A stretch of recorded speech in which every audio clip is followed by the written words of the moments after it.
Mamen, oh, Sunday tagay tayo mamen, pero syempre, dahil may pasok na bukas, lalo na yung mga bata, onti lang mamen.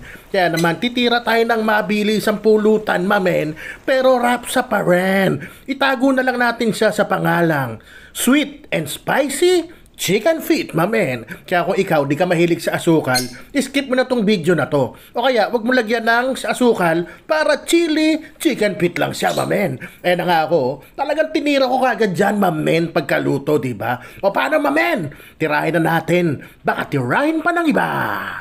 Yeah! Oh, mamen, o nga pala, bukas, rektahan na naman tayo sa papremyang pang-Gcash. Kaya stay tuned ka lang, mamen. Diba, sayang din yon, pang load, pang data, bahala ka na. O eto, mabalik nga tayo, tirahin ko na.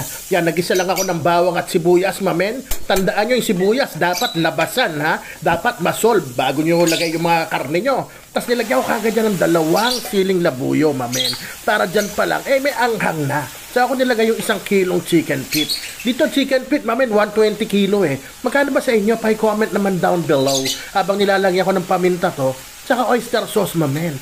Pati soy sauce. Ayan oh, mga half cup siguro yon, no? Wala, kulang-kulang half cup, mamen. So kung napapansin nyo, medyo maalat yung nilagay natin lahat, mamen. Tapos yan daon ng laurel, pampabango, chicken powder, medyo maalat din yan. Kaya talaga hindi pwede mawala asukal sa lutong to, mamen kasi siya yung babalanse. Pero kung gusto niya naman, ayaw nyo ng asukal, ontian nyo lang siguro yung mga pampaalat. Yan, nilagyan ko na ng criminal water, mamen. Tapos sinalu-halo ko lang. At ipe-pressure ko yan ng 10 minutes para malambot na malambot. Mamen, pasensya na ha. Kung wala kang pressure cooker, mamen, tirahin mo na lang sa kawali o kaldero. Ang pinagkaiba lang, mas matagal mong pakukuluan. O, pinalitan ko lang yung pang-whistle para hindi ko kasi trip yung puti, kaya pula nilagay ko. Ayan, after 10 minutes, so nag-whistle na siya.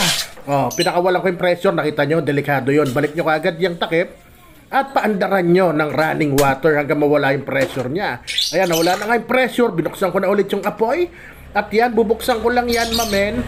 At i-reduce ko yung sabaw ng 5 minutes, mamen. O, siyempre, kung may mekus-mekus, may naspo-naspo rin, mamen. Punasan natin yung station natin para laging malinis. Ayan, goods na yan, mamen. Kasi nakalipas na yung 5 minutes. Ayan, na-reduce na yung sarsa. Panalong-panalo na. Kaya lalagay ko na itong Baguio beans. Tapos lutuin ko lang ng 2 minutes yan, ihahabol ko na rin yung mga sili ko, mamen. Etong ilalagay ko, siling labuyo, siling green, mamen, kasi masarap yan pag naluto. Yan. Tapos, syempre, bell peppers, mamen. O, haluin ko lang yan, tapos sisimulan ko na. Kaya paano? Mamen, isisigaw ko na. Rapsa! Mamen!